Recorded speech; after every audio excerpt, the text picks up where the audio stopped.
Hi, I'm Dinesh Karthik, and we are talking about day 3 of the test match between West Indies and India. It's been a rather grim day, actually. A wet day. Two test matches being played, both affected by rain in many ways. One completely called off after very little play. The other one had quite a bit of play, but there was also rain in between all of that. But what was disappointing more than anything else was the approach. I actually wanted to speak very differently, probably put in a few emojis, these head exploding emojis. But there's a professional setup at Cricbuzz, and they're like, we can't go too wild with these things. It doesn't work that way, and I completely agree with them. And that's how it should be. And let's talk more about it. Kirk McKenzie, his debut game, batted at number 3. He looked quite good. What I mostly liked about him was his approach to R. Ashwin and Jadeja. Pretty positive against R. Ashwin. That 6 he hit of a long off, a really good shot. But he does look like a player who needs to work on his batting against fast bowling. A touch uncomfortable at times, and the shot that he got out as well, slightly soft dismissal. Mukesh Kumar. What a lovely story again. Coming from a very humble background, a great success story for our domestic cricket, if not anything else. What was really impressive is they had this bowling selections where anybody could come and bowl, and he had come along with a lot of others, but he didn't get his turn to bowl. When Joydeep Mukherjee at the end was almost on the way walking back to a car, one young boy went up to him and said, "Sir, give me a couple of balls to bowl. I will impress you." And Joydeep said, "All right, let's go." And he made him bowl those 2 balls, and then the rest is history, as they say. He was so impressed, came into the Bengal team after that. You ask anybody in the domestic circuit, they will tell you Mukesh Kumar is born for test cricket. Bowling those long overs, he's somebody, if there's a little bit in the wicket, you can ask anybody who's played domestic cricket, he is a handful to deal with. On this pitch, even though there was not much, you could see why domestic cricket has helped him. As usual for India, Ashwin got a wicket, Jadeja got a couple of wickets, Siraj got a lovely ball to get Joshua De Silva out when it was reversing. But for me, it was about West Indian batting today. What were they thinking? India played close to 128 overs to get their score at a run rate of 3.5.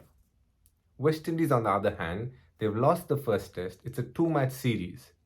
If they want to make an impact in this test series, the only chance for them to do it is by leveling the series. But they bat at a run rate of 2 and 2.1.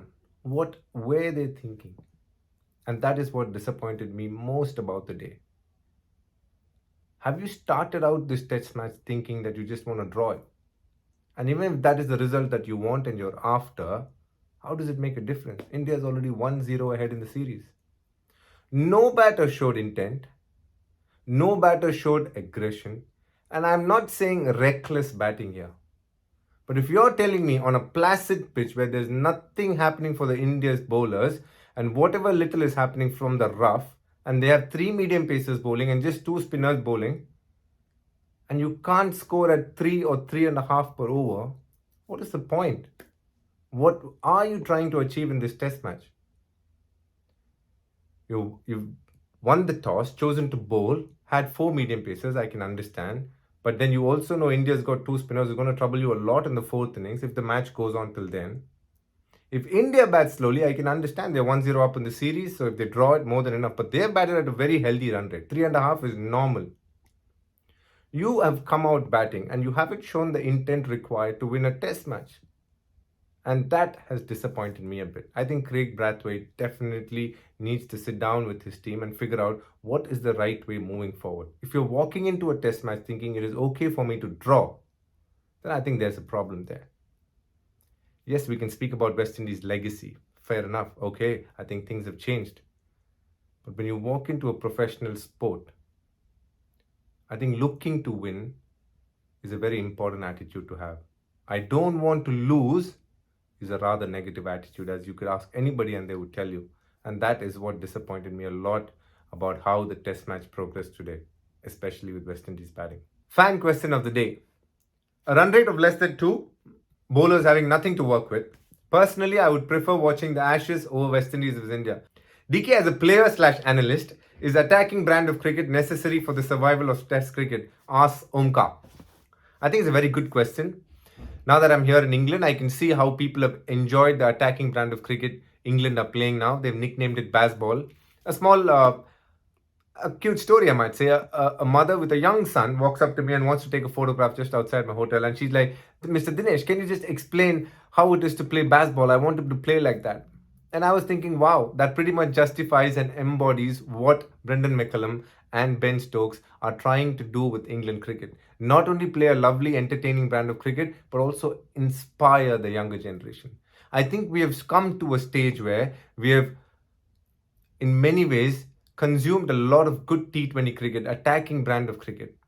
And is it going to spill over in Test cricket? You can already see it happening in ODIs as well. The general run rate has gone up a notch, and in Test cricket, even more so. But also, let's not confuse attacking with reckless. And I'll give you an example. In this Ashes so far, in the first two matches, I think England played some reckless cricket, and they're aware of it. They fine-tuned things, and they did what they did in Leeds, led by Ben Stokes. Attacking cricket needn't be just hitting the ball all over the place, playing some shot that just looks funky. No, attacking cricket is making sure you know your strengths and you use it to the best of your ability. Under pressure, sometimes it is okay to absorb, but when you decide to throw the pressure back onto the bowler, do it your way using your strengths. Now that is attacking cricket, and that's what is good Test cricket as well. Is there anything that the Indian bowlers could have done differently? Rohit's captaincy, was he attacking at all times? Was he semi-defensive? I've played a lot of Ranji matches where sometimes we end up playing on really dead pitches. And I think the one in Trinidad is not a dead pitch, there's something happening from the rough. But for the fast bowlers, there's not too much in it. And I thought Rohit, in many ways, handled his fast bowlers well, giving them spells, bringing them back, also bowling the spinners quite a bit, giving them longer spells. But in between all that, bringing back the fast bowlers. And when reverse was in play, he made use of all the bowlers. Siraj bowled beautifully. So there's not too much to dig into for the sake of it and figure out if they could have done anything different. And also I can tell you, if even a mediocre batting unit decides that they just want to defend, then it is going to be really hard. Because only when you play attacking shots on such pitches, the chances of you getting a wicket increases. Otherwise, it will be pretty much a stalemate. Kraigg Brathwaite gets a 75 of 235 balls, shows a lot of grit and determination, and that's what he's known for. He's somebody who'll take his time, not the most talented in terms of shot making, but is somebody who will show a lot of resilience through his innings, and that's exactly what he showed. Came up against a very, very good attack. Make no mistake about that. Ravichandran Ashwin, Ravindra Jadeja, Siraj, some good bowlers there. But he did take a lot of time for my liking, especially when you're 1-0 down in the series, trying to win a test match here. The speed at which you play matters a lot. Yesterday, he was 37 not out. The team had batted 41 overs. I could understand that. You're trying to play for the end of day's play. But today, the speed at which he played didn't really sit well with me. I thought he was a touch too slow for my liking. So it's been a good innings in terms of score, but not the scoring rate, I would say. West Indies have finished their day at 229 for 5 after 108 overs. So this test match is going only two ways.